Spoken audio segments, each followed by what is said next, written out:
Hello and welcome guys, welcome to law prep tutorial. और आज हम डिस्कस करने वाले हैं एक बहुत इंपॉर्टेंट टॉपिक जो कि करंट जीके से भी रिलेटेड है और करंट लीगल अपडेट से भी रिलेटेड है। You must be knowing that Uttarakhand legislative assembly has passed the uniform civil code. ये यूनिफॉर्म सिविल कोड की बहस बहुत पहले से चल रही है और इसने एक पुश लिया जब बीजेपी गवर्नमेंट 2019 में वापस आई।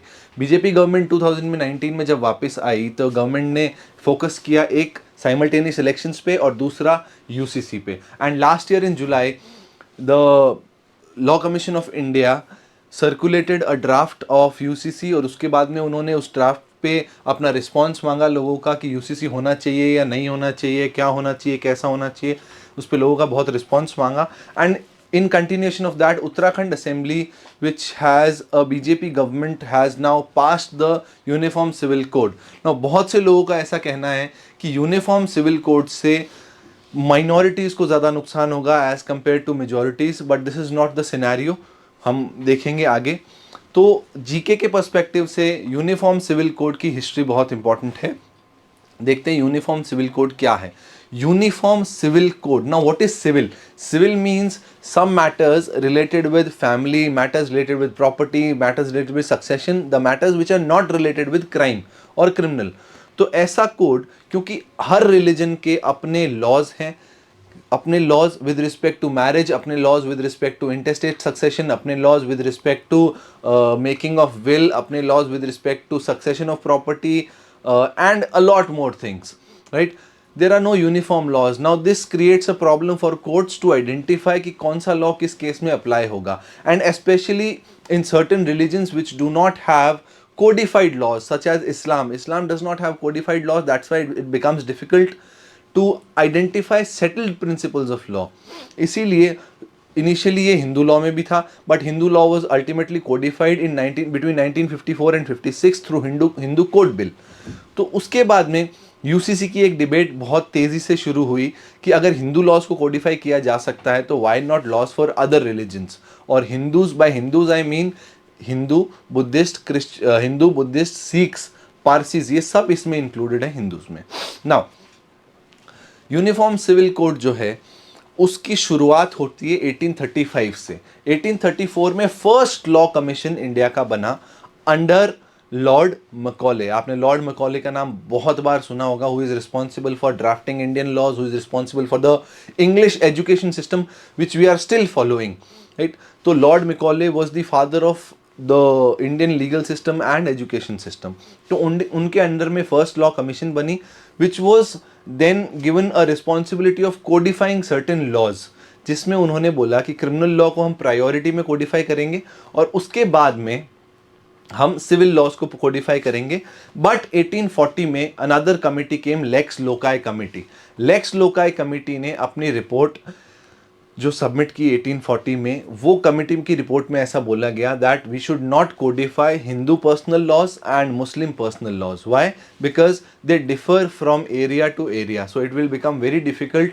एंड दूसरी बात ये थी कि there were certain uprisings and revolts in different parts of the country. तो अगर हम इसको अभी कोडिफाई करते हैं तो बहुत ज़्यादा प्रोटेस्ट और बहुत ज़्यादा रिबेलियंस को हमें झेलना पड़ सकता है। तो इसीलिए लेक्स लोकाय कमिटी ने स्पेशली हिंदू लॉज और मुस्लिम लॉज को अलग अलग रखा, कोडिफाई नहीं किया। Now around 100 years passed and 1941 में B N. Rao, who was the advisor to the constituent assembly, आपने बी.एन. राव का नाम सुना होगा, his recommendation was he was heading the committee which recommended to codify Hindu laws. उन्होंने ये recommend किया क्योंकि हिंदू मेजॉरिटी थी। एक बार उनका ऐसा मानना था कि एक बार हिंदू लॉज कोडिफाई हो गए तो बाकी रिलीजन के भी लॉज हम आराम से कोडिफाई कर पाएंगे, ठीक है। And gradually will move towards uniform civil code. और उसी के साथ कॉन्स्टिट्यूशन में another article was added, article 44, under the heading DPSP, under the 4th chapter, directive principles of state policy, that the state should strive towards establishing a uniform civil code. इसका मतलब है कि जो स्टेट है उसको, या जो बेसिकली द गवर्नमेंट है, नेशन है, पार्लियामेंट है, उसको ये कोशिश करनी है that it ultimately takes all the laws towards uniform civil code. तो हमारे लिए अब काम का क्या है फ्रॉम जी के पर्सपेक्टिव कि uniform civil code, lex loci committee, first law commission, uniform civil code क्या है और कौन से आर्टिकल में यूनिफॉर्म सिविल कोड है, और हिंदू कोड बिल क्या है। Ultimately between 1954 and 56 all major Hindu family laws were codified, जैसे Hindu marriage act, Hindu adoption and guardianship act, Hindu succession act, ये सारे कोडिफाई हुए। प्लस स्पेशल मैरिज एक्ट भी नए, ऑल्दो पहले अवेलेबल थे स्पेशल मैरिजेस एक्ट, उसके बाद वापस से नए आए 1956 में, तो वो इंटर रिलीजियस मैरिजेस के लिए आए। और उसके बाद से, और स्पेशली 2019 के बाद से यूसीसी की डिबेट बहुत तेज़ी से पकड़ रही है, यूसीसी की डिबेट बहुत तेज़ी से चल रही है।